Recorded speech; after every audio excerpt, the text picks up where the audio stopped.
I'm a pediatrician by training. I work in Malawi. Every day you walked on the ward, you just had this bad feeling, another baby, not just one, 2, 3, and sometimes 5 would die.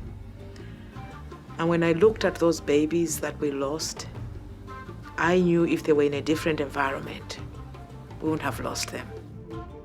We are the power of parents now in over 60 countries to lead change, and we have set up World Prematurity Day.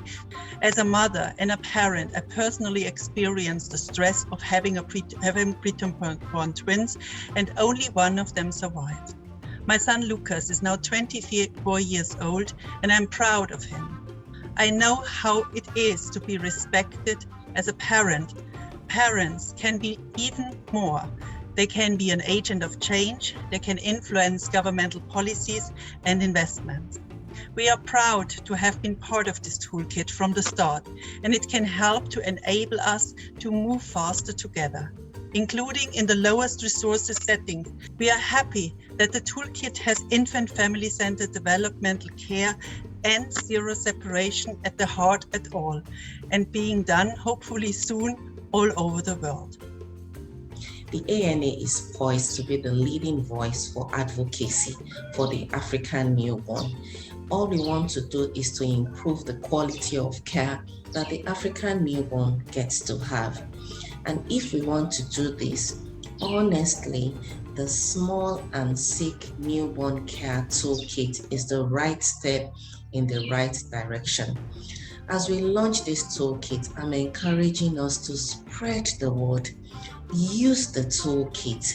It represents the best way to improve the quality of care. This year's World Prematurity Day is about acting together, and this toolkit is the best way to act together. We need to raise the voice, and knowing that when we work together, we save many more newborn lives together. I've been a neonatal nurse for over 40 years. And one thing that hasn't changed during that time is the need for specialized training for any of us that touch a small and sick newborn and work with their families. Devices are wonderful, and all the equipment advances have really helped survival, but they are only as good as those trained to use those devices. That's really the key to survival. We know that many different training programs are out there on the small and sick newborn.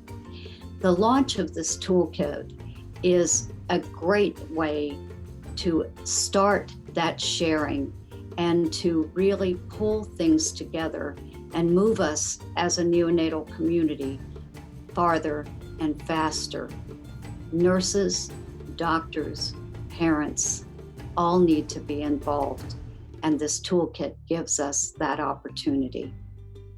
We are excited for the toolkit because it will transform the way we teach and train biomedical engineers. Because too often, newborn care equipment ends up in equipment graveyards, and by extension, we lose too many lives.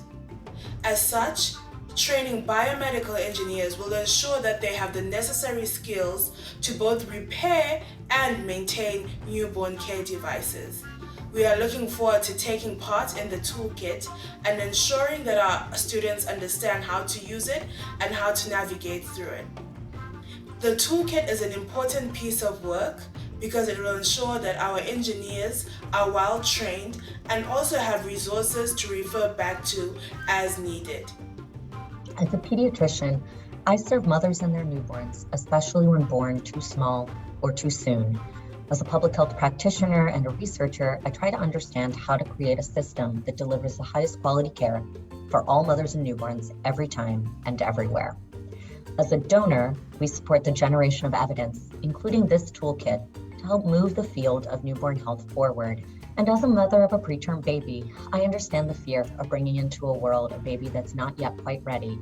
So as all of those things, it's my sincere belief that this toolkit can help us move faster together. This toolkit was developed with wide consultation, harvests the deep expertise of those of you who've been at the leading edge of neonatal care worldwide and at the district level.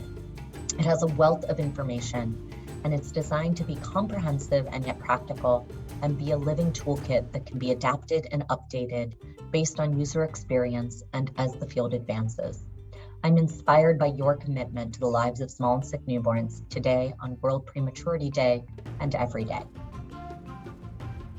We're just a bunch of individuals that are passionate, and we wouldn't just accept a newborn to die just because they're born in Africa. Africa needs us, and the time is now. I think we have this lovely chance that we can make a difference once and for all.